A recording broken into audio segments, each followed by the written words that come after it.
magandang Alam mo, gabi. Yes. excited na yung mga kadistrito ko dahil habang nag-house to house ako kanina sa Barangay Cruz na Ligas, sabi nila, pinauwi ako, sabi nila sa akin, Kongbong, magbablog ka pa mamayang 8:30 ng gabi kasama si Mr. Umuwi ka na. Dominic Roque. Kailangan umuwi ka na, sabi nila sa akin.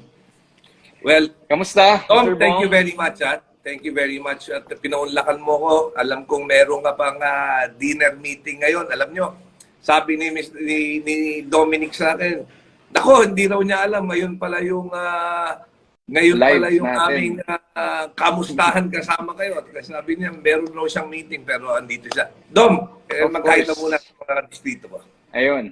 Magandang gabi sa mga nanonood sa atin dito sa live sa page ni Kong Bong ng Distrito 4. Ayun. So, magandang gabi po sa inyong lahat at maraming salamat at nanonood kayo. Now, siguro Dom, simulan muna natin. Paano ka ba nagsimula muna sa showbiz? Nagsimula ako ng showbiz 2012 nung una kong na Ariana na palabas. So, actually nagsimula akong pumasok sa commercial noong 2016. Tapos noon, nagtatry ako sa mga ang tawag dito sa mga yung mga trial, ang tawag doon yung mga pinupuntahan mo para audition, ayun. Para mga Audition. ghosty ba yun? So yan, ayun, yung audition sa ABS, yung mga show doon. Pero hindi ako pinapalad na makasama sa mga shows. So, ka-close ko nun si Judy Ann Santos. Magkasama kami palagi and then sabi niya sa akin, Nak, hindi natin gagamitin ang ating connection para makapasok ka ng showbiz. Kundi, tutulungan kitang mag-workshop para masanay kang umarte.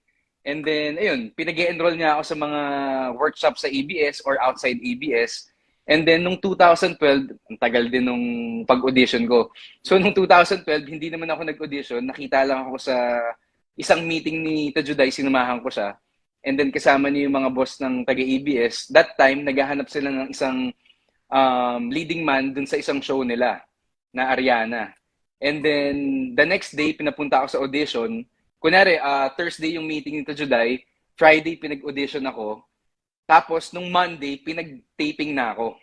So, ganun kabilis yung nangyari ng, kumbaga, hindi ma-aksidente, siguro destiny na makasama ako dun sa show. And then dun na nagsimula, 2012 hanggang 2017, lumalabas ako sa TV. And then medyo naglaylo na ako ngayon sa TV kasi nga, nagpo-focus ako dun sa startup company ko. Teka muna, paano muna kayo naging close ni Juday? Si Tita Julie kasi, best friend siya ng tita ko na si Beth Tamayo. So, ayun. Oo, simula naalala na- ko si Tita Beth mo pa. Dahil Mm. naalala ko, nung nasa San Francisco tayo, na-meet natin Yes, si... pinuntahan Oo. natin siya. Crush na crush ko yun nung bata ako. Dahil naglalaro ng yun eh. Nakikita ko siya naglalaro ng badminton. Badminton. Sentro, Kasama, Sentro, Mr. malapit Bong. lang sa amin eh. Hindi pa tayo magkakilala noon, pero lagi niya akong kasama sa sentro. Naglalaro din ako ng badminton dun sa sentro. Okay. So nasabi mo, nasama ka doon sa Ariana. Ano naman yung role mo doon sa Ariana? Leading lady doon, parang second leading man. And then nagtuloy-tuloy, naging hit yung teleserye, tumagal din ng mahigit 1 taon. Tapos nagsunod-sunod na yung ginagawa akong teleserye, tumatalon-talon na sa ibang shows. So, ayun. Pero ngayon nga kasi parang nagpo-focus ako ngayon sa ginawa kong negosyo na digital marketing, social media management. So, doon ako nakafocus ngayon for long term. Pero Hindi mo ba nami-miss yung acting? Dahil siyempre, matagal mo na ginagawa yan. At siyempre, yung pag-model, hindi mo ba nami-miss yung mga bagay na yon? Ako naman, nami-miss ko rin naman siguro yung pag-acting. Pero yung focus ko ngayon is yung trabaho ko pa rin. Nasa social media. So, pagiging influencer also, endorser. Pero yung pag-acting, hindi ko naman kino-close yung doors ko sa pag-arte. Pero siguro, iaano ko muna yung pag na-establish ko na ng maganda yung negosyong ginagawa ko ngayon for long term nga, pwede na ako tumanggap siguro ng mga pang-TV ulit. Pero sa ngayon, hindi muna. Hindi muna ako aarte siguro. Arte ko na lang yung mga nasa Instagram. Pero alam mo, that's very commendable, ah. Dahil importante rin eh. Bagamat alam ko na you have started your career sa acting, napaka-importante rin eh. Yung you also have fallback eh. Yun nga yung hanap buhay, yung negosyo. That's, di ba, napaka-importante para sa isang tao. Dahil, siyempre, gusto mo, as you grow old, meron kang meron kang laging yung sinasabi nilang hindi mo nilalagay lahat ng itlog sa isang basket. Kailangan meron kang iba't ibang bagay na pinagkukunan. Yes, oo. Siguro, Mr. Bong, sa tagal na rin natin magkaibigan, siguro 9 years na tayong magkaibigan, marami na rin akong napulot sa'yo eh. Kasi napulot na mga ideas, na mga aral, lalo na sa negosyo, sa pamilya, sa relasyon. Kasi di ba, tuwing mag-iibang bansa tayo o nandito tayo sa Manila, mag-ride tayo ng motor, pinagtatanungan kita, naalala mo, kunwari sa relationship, tatanungin kita na, may ganito ba tayo? Paano ba pag ganito yung nangyayari sa partner mo? Ano ba yung mga dapat gawin? So, natututo rin ako. Katulad din sa negosyo, marami rin akong natutunan sa'yo, lalo na nakita ko naman na successful yung mga business na sinimulan mo. Hanggang ngayon naman, talaga naman yung clean fuel natin, umaangat, di ba? At nakita ko rin na marami kang natutulungan. Hindi yung pang sarili yung ang tawag dito, inatupag mo, kundi may malasakit ka rin sa ibang tao, siyempre. Hindi kasi, alam mo, very important yan eh. Kagaya ko, nung bata ako, talagang nahilig ako sa public service. Sabi ko, pagkatanda ko, gusto ko pumasok sa public service. Pero ayokong pumasok lang na basta-basta papasok. Hindi porket magkasing pogi tayo, yun lang ang magiging puhunan.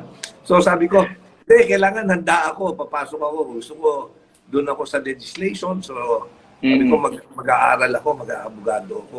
And then, nung naging abogado ako, sabi ko, hindi sapat pala na hindi pwedeng maging hanap buhay yung public service.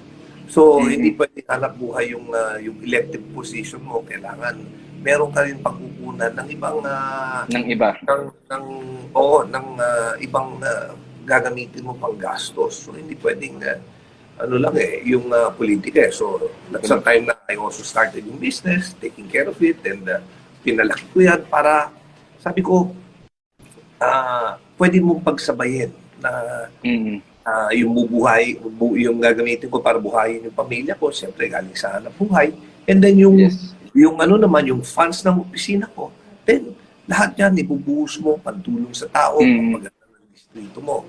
And now, I'm very happy you're doing the same thing. Tama na, nag-hi si Kagawan Eugene Macandong. Nanonood siya, si Kagawan Eugene, tiga barangay San Isidro yan. Alam mo, birthday niya ngayon eh. Happy birthday, Kagawan. Happy birthday.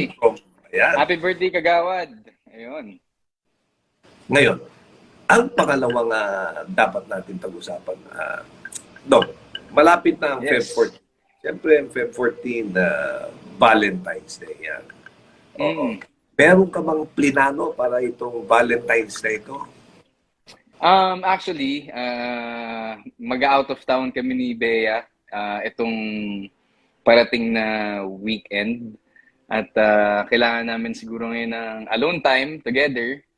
So, ngayon lang ulit kami makakapag out of town. Alone time na naman. Naalala ko, parang 2 buwan yata kayo sa Amerika. Hindi pa ba? Hindi na. Hindi. Yung doon naman sa sa America last year, ayun, magkasama kami ng 26 days to 28 days. Siyempre, ang sarap ng feeling na magkasama kami at mas nakilala namin yung isa't isa that time. Tapos, na-meet din ni Bea, yung tita ko, na si Beth, kasi pinuntahan namin siya sa San Francisco. And then, na-meet niya rin yung mga ibang friends ko. So, this time, pag nag-out of town kami dalawa lang talaga. So, ayun. So, saan naman ang planong out of town nyo? Sa Pilipinas lang ba yan? O Pilipinas lang. Sa Pilipinas lang din. Magbe-beach lang kami somewhere. Pareho ba kayo ni Bea? Beach person ba kayo o mountain person? Actually, talagang mahilig kami magpunta sa beach. And then ako, hilig ko din talaga yung nature. Eh, yun nga eh, actually, kinukumpuno ko yung pick-up truck ko ngayon ng gagawin kong pang-camping para makapunta sa mga campsite dito sa Pilipinas lang din. Iikot-ikot kami para nature tripping, kumbaga. Now, paano kayo nagkakilala ni Bea? Nagkakilala kami ni Bea nung 2016. Nung time na yon, kaibigan ko si Vice Ganda. Tapos, sabi ko kay Vice, pakilala mo naman ako kay Bea kasi crush na crush ko yan nung 2016.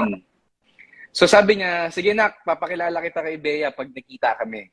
So one time, magkikita sila nun ng gabi sa CS. Mr. Bong, alam mo yung CS, di ba? Sa Katipunan. Oo. So, nagkita sila ni Bea doon, bit-bit ako ni Countryside. Vice. Mahilig rin ba sa isaw si Bea? Mahilig din sa barbecue, isaw, sa mga ganun. So, at saka tambayan ata nila yung dati ng mga kaibigan niya. So, doon ata nag-aya si Bea.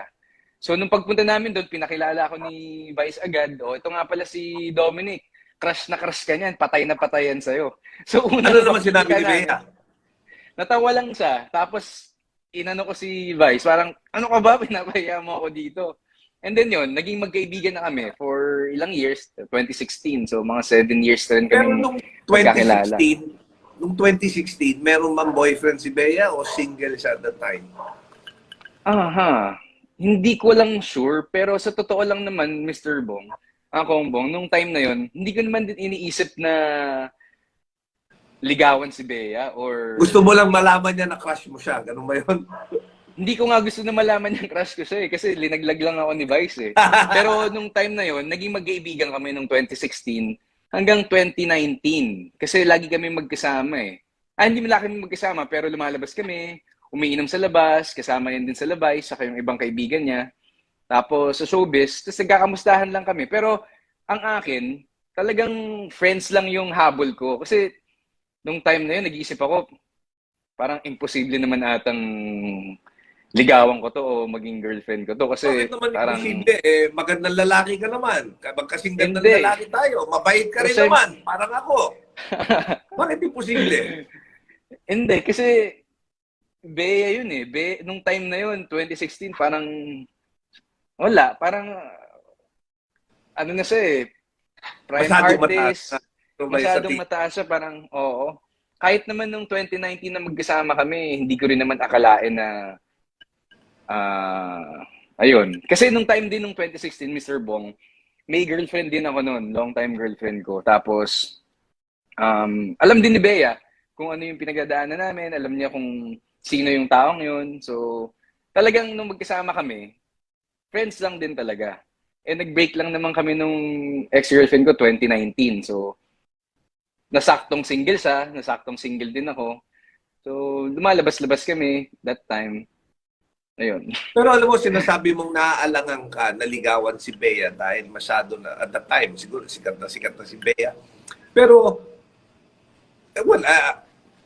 ilang beses ko na rin nakasama si Bea and si Bea is very down-to-earth. Napakabait ni Bea. Parang hindi naman Actually, siya mahirap abutin dahil very ano siya eh, yun na, very down-to-earth. down to earth, madaling kausapin. Oo.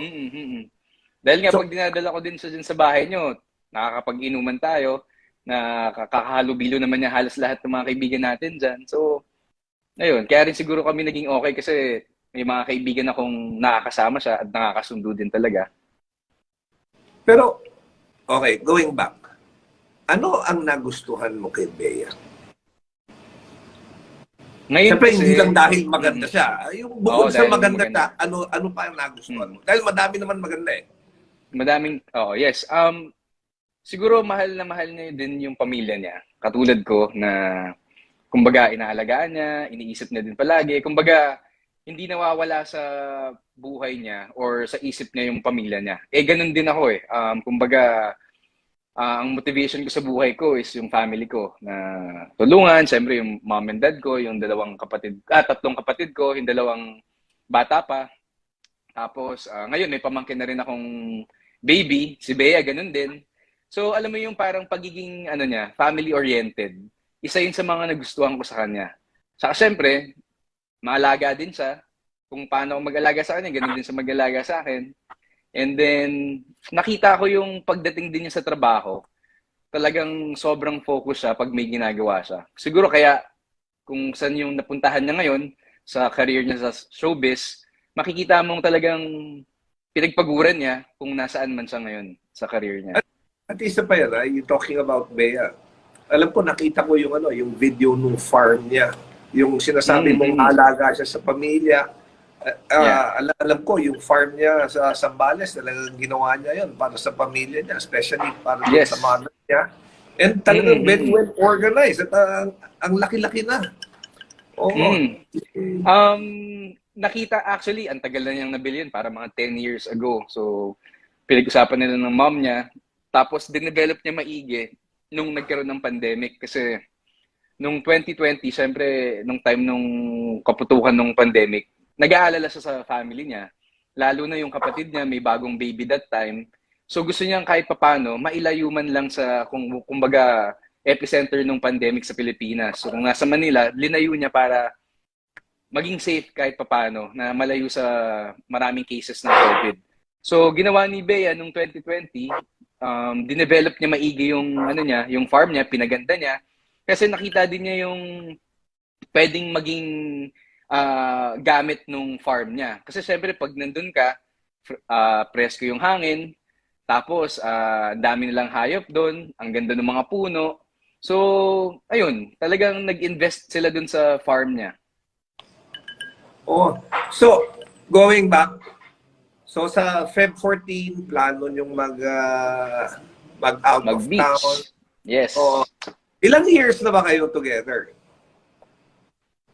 Actually, kaka first year anniversary lang namin ni Bea, officially nung July 28.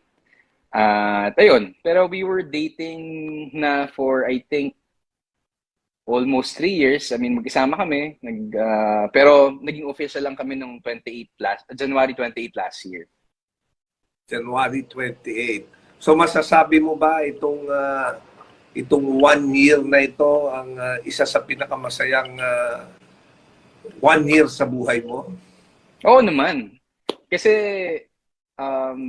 siguro kami ni Bea, pag nag-uusap kami together, nakikita naman namin yung, kumbaga, nasa edad na rin kami ng buhay namin na, syempre, iniisip na namin yung future together. At malinaw naman ang pag-uusap namin. At talagang, siguro hindi na kami naglalaro, kumbaga, sa relasyon namin. At maayos na yung usapan namin together. O yan, nag-comment nga si Sarah Ostia. Sabi niya, Dom, wag mo na pakawalan si Bea. Sabi niya, sana wag mo na pakawalan si Bea. Oo nga, Dom, palagay ko naman wala namang plano si Dom na pakawalan si Bea dahil sabi ko nga, bukod sa maganda, mabait, masipag, at saka ano siya, may plano for the future. Talagang para sa akin yan yung wife material. Ayan. Alam ko naman to si wife Dom. Material. Matagal na tayo nagkikwentuhan na lagi mong sinasabi sa akin na naghahanap ka rin ng forever. Yes, so, of course. Sa tingin mo ba si Bea pwedeng pang forever? I think sa pagsasama namin ng yung official naman kami 1 taon na, para magtatatlong taon na din siguro kami yung magkasama na din talaga together. Siguro makikita ko namang may future talaga kami together. At makikita ko naman na masaya kami, okay kami, nagkakasundo naman kami. And ayun nga nakita ko yung comment ni Marco at Jensa. Dom, kailan na ba ang kasal? Aba, meron bang kasal in the future? Magkakaroon din yan. Siyempre, napag-usap-usapan din naman namin yun kung paano. Pero, dadating din tayo doon. Yeah.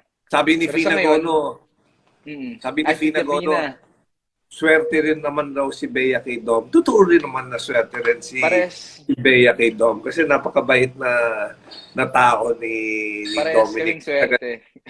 Parehas kayong swerte. Parehas kayong Mm. swerte sa isa't isa and looking at Bea, yung mga conversations ko with her, I feel she really deserves a good man na talagang magmamahal sa kanya, yung papahalagahan siya for what she is. Dahil, like what I said, she's a very good person.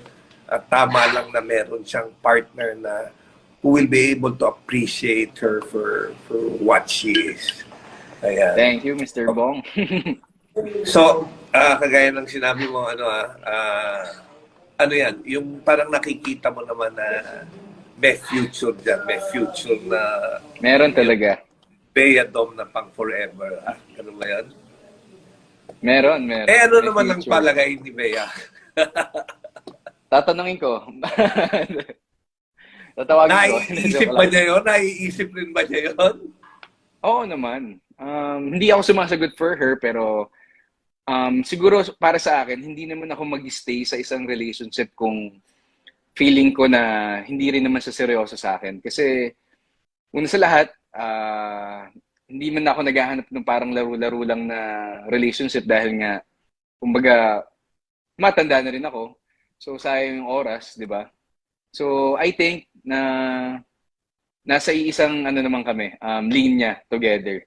So, malinaw ang future. Totoo yan. Ako, alam mo, talagang darating ka sa certain age na ang gusto mo na yung hinahanap mo na yung someone na na you will grow old with, yung kasama mong tatanda. And malalaman mo pagka yung babae o kay lalaki na yan yung para sa iyo pagka nakikita mo yung sarili mo na tatanda Kasama siya. Oo. Kumbaga, pag tinitignan Diba? mo sa Kongbong, parang nakikita mo siyang kasama yung anak nyo, nakikita mo kasama niyo yung family mo at family niya na magkasama, di ba? Ayun naman talaga yung importante kung nakikita mo yung future with her. I think may mga conversations din naman kami ni Bey na future yung pinag-uusapan namin. Lalo na sa kids, kasi ako, mahilig ako sa bata, sa mga pamangking ko. Alam mo yun, mahilig ako mag-alaga ng babies. Kasi nga, kumbaga, ako, kung tatanungin, gusto ko na rin talaga magkaroon ng anak. Pero dadating din tayo doon. Siguro, hindi Si Bea pa ba ngayon, gusto rin pero magkaanak? gusto rin niya magkaanak. Yeah. Kasi, lalo na si Bea, kung papaano ako sa pamangkin ko, ganun din siya kaaliw na aliw sa pamangkin niya. So pareho kayong mahilig sa bata. Mm. Ayun. Oo. Tama na nga. Tama naman yan. Sabi ni Lea Garnodo, yay, road to kasalan na. Sabi niya. Sabi naman ni Ayun. Ami, ang pogi-pogi ni Mr. Dominic Roque. Oo. Ayun, hi kay J-Love, kanina nakita ko. Ayan. Ayun. Tapos si Aris Lolet, hi, Bea Idol, sana forever na kayo ni Dom. Oo, dami nagko-comment na sana na talagang kayong dalawa. Ako naman palagay ko yung doon na patungo yun. At si Bea rin naman, I believe, naghahanap rin siya ng nung kanyang Seryoso. yung special someone na kung kanino rin siya, tatanda, di ba? We always want someone to go home to. Kaya, Yes, oo. kaya And si talaga Mami Shills, Jelly, si Pin ang gwapo ni Superman. So, Of course. siyempre, lahat ng couple nag-aaway rin yan. Ano ang madalas yung pag-awayan? Siguro nag-aaway kami pag hindi kami nakikita. Sino ang Kunyari, nagagalit pag hindi kayo nagkikita? Siya ba o ikaw? parang parehas kami. Kasi minsan, kunyari last year, may mga times na sobrang busy niya.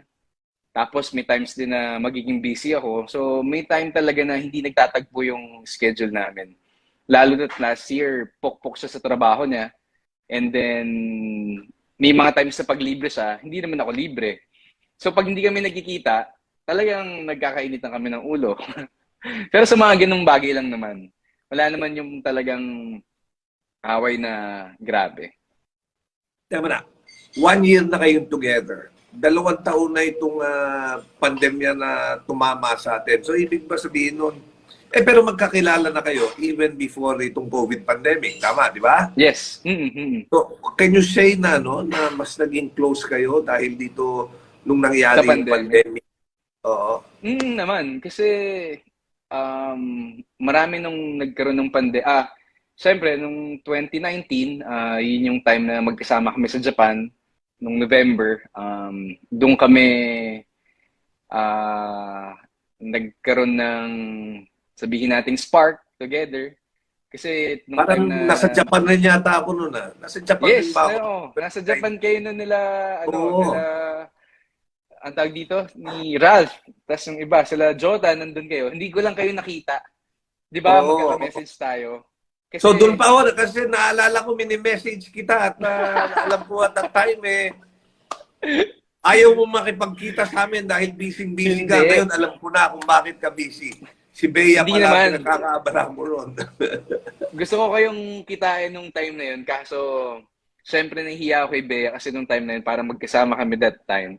Na hindi ko pa, antag dito, bago lang kami magkasama. Tapos baka iwan ko agad sila. Dalawa lang silang magkasama doon ni Ate Nina, yung kaibigan namin.